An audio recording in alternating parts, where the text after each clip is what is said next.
Scores of IFP members gathered at the Mufolo Park in Soweto to remember the late Prince Mangosuthu Buthelezi. Last month, when Prince Buthelezi was laid to rest in his homestead of KwaPhindangene in KwaZulu-Natal, many spoke of his dying wish of reconciliation between his former political home, the ANC, and the party he founded. Party President says the only way this dream could be a reality is if the ANC renders an apology to the IFP and also takes accountability of the lives lost in the ANC-IFP political violence. The two political parties have a responsibility to own up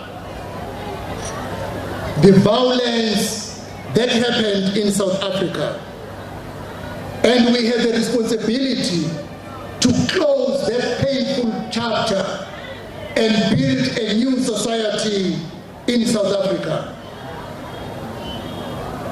Secondly, the ANC in the reconciliation agenda,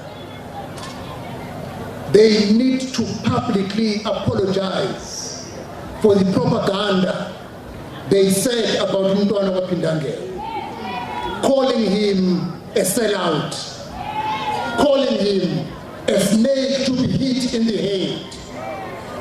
For a true reconciliation between ANC and IFP, that will be a bridge that must be crossed so that we create a reconciled society. Weighing in on the multi-party charter that was formed recently, Hlabisa says the IFP is committed to the pact as it is a new beginning for a new direction in the country as people have lost hope in the ANC. Some leaders of the pre-election coalition, as well as ACDP President Kenneth Meshwe and BOSA President Mmusi Maimane, returned from a trip to Germany where they studied about coalition building.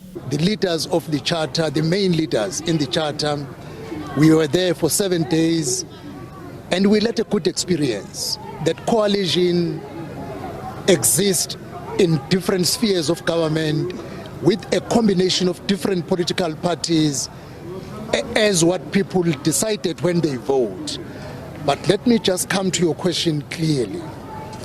The IFP has made a decision to join the multi-party charter to rebuild South Africa. Meanwhile, the family of Prince Buthelezi expressed their gratitude and implored IFP members to stay united in honor of their father.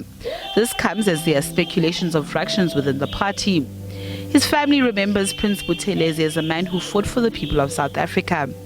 He raged against the injustices of the regime and called for equality, justice, and majority rule. Also called for the release of political prisoners. Hlabisa also gave attendees the assurance that the IFP is left in good hands and will not disappear into political oblivion like other parties formed after 1994. As the IFP gears up to next year's elections, it has vowed to work towards an electoral victory at the 2024 polls in honor of its late founder, Prince Mangosuthu Buthelezi. For SABC News, I'm Natasha Phiri in Soweto.